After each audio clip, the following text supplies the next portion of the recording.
Magandang gabi, pambungad sa ating newscast. Babanggain sa daan, saka durukutin.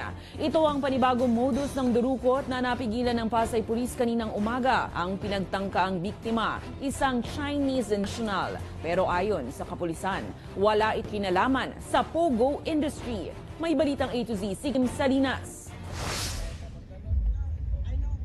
Aakalain mong isang road rage incident o typical na banggaan sa kalsada, pero isa pala ang modus operandi ng masasamang loob. Matapos bain, hihintayin kang bumaba ng sasakyan, saka dukutin. Ito ang nangyari sa isang negosyanteng babae solong nagmamaneho sa Rojas Boulevard sa Pasay City, pasado alas 7 kaninang umaga. While mo yung victim, andito yung black binangga, and then it stopped, thinking that this will stop also, and then inantay na lang.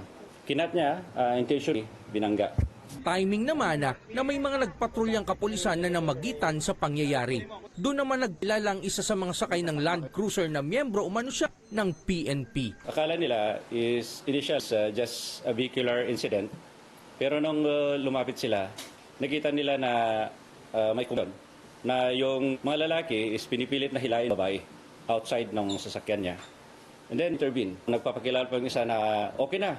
True pa din ako Ulalong akala namin is police. But upon verification, kaya nang mag-umaga, we learn na hindi siya pala piging police, but nagpakilala lang na police. Nakuha sa sasakyan ng mga sospek ang isang kalibre 45 na barila na may 5 bala at 3 sachet ng hinihinalang shabu.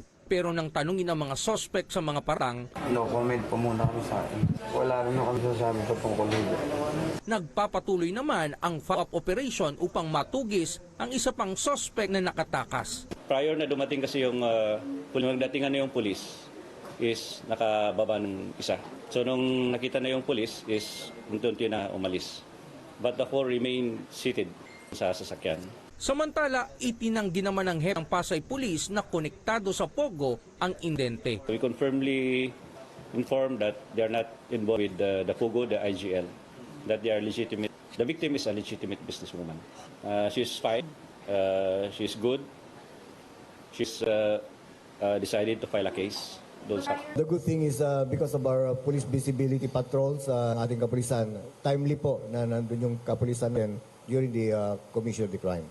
Sa ngayon, nasa kustodiya na ng Pasay Police ang biktima para silang pang-verifikasyon sa isinasagawang imbestigasyon. Kakasuhan naman ng mga suspect ng attempted kidnapping, illegal possession of firearms and ammunition at paglabag sa Comprehensive Dangerous Drugs Act of 2002.